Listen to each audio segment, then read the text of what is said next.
Thank you. माननीय सदस्य श्रीमती ममता मोहंता। धन्यवाद। आप सभी को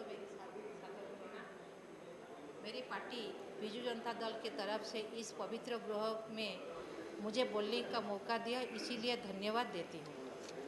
मेरा देश भारत धर्म, भाषा, वर्ण और जाति के दायरे में से आगे हम सभी एक हैं। हम केवल भारतीय हैं। आप सभी भारतवर्ष का इतिहास जानते हैं। भारत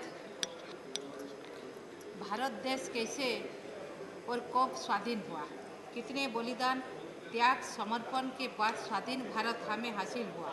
इन सभी संग्रामी व्यक्तित्व को मैं इस पवित्र गृह से नमन करती हूँ, श्रद्धांजलि ज्ञापन करती हूँ। स्वाधीन भारत के सभी लोग को शासन पद्धति में रख के सुविधा देने की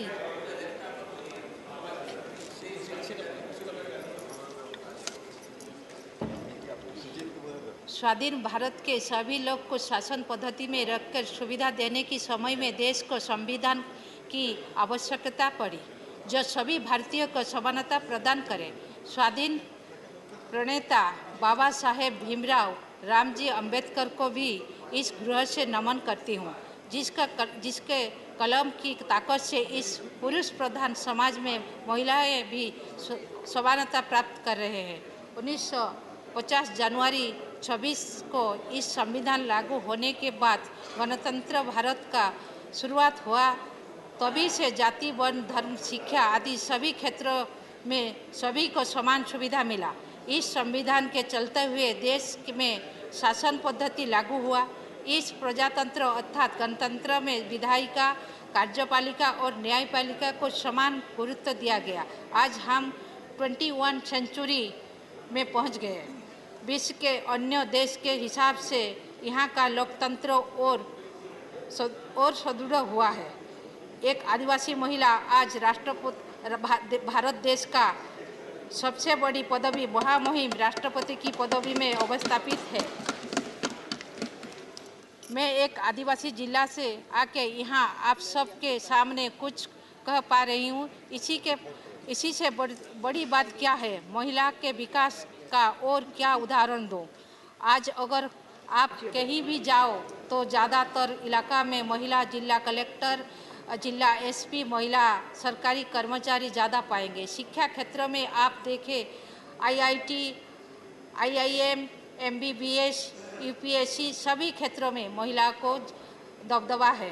भारतवर्ष में 700 से ज़्यादा आदिवासी वर्ग है। भारत के 8.6% इनका संख्या है। आज के हिसाब से संख्या बढ़ गई है। देश गठन के समय से ही इस वर्ग को गुरुत्व दिया गया है। सभी राज्य आदिवासी वर्ग के सामाजिक, आर्थिक विकास तथा उनका संस्कृति की सुरक्षा, भाषा की सुरक्षा दिया जा रहा है। उनके विकास के लिए स्वतंत्र मंत्रालय बनाया गया है। सबसे बड़ी बात है कि उनकी भाषा में उन्हें शिक्षा दिया जा रहा है। लेकिन आदिवासी संप्रदाय के आंचलिक भाषा को सुरक्षा देते हुए प्राथमिक शिक्षा व्यवस्था में शामिल करना जरूरी है और संविधान के 8वें परिच्छेद में शामिल करना आवश्यकता है। शिक्षा क्षेत्र में भारत के पावन भूमि से चांद तक का यात्रा ही सबसे बड़ी उदाहरण है।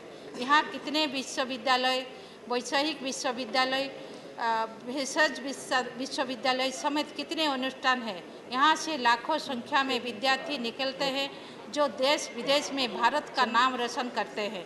इस देश में 77% से ज़्यादा शिक्षित है, 84% से ज़्यादा महिला और 71% से ज़्यादा पुरुष शिक्षित है। और कृषि क्षेत्र की बात कहूँ तो यहाँ 60% किसान हैं जिनको हम भगवान मानते हैं, क्योंकि ये लोग हमें 2 वक्त के खाने के व्यवस्था में जुटे हैं। सरकार भी इन किसानों के लिए बहुत योजना बनाए हैं। प्रति वर्ष स्वतंत्र बजट किया जाता है। स्वास्थ्य क्षेत्र में भी बदलाव आया है। सभी रोग का इलाज तुरंत हो पा रहा है। गमनागमन, शिल्प, टेक्नोलॉजी, विज्ञान क्षेत्रों में हम बहुत आगे हैं। आज हमारा देश बहुत आगे है।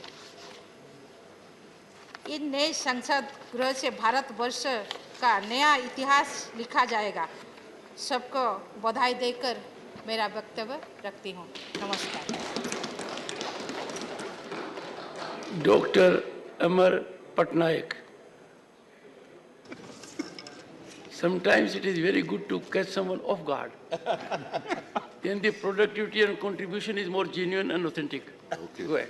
Thank you, sir. Thank you.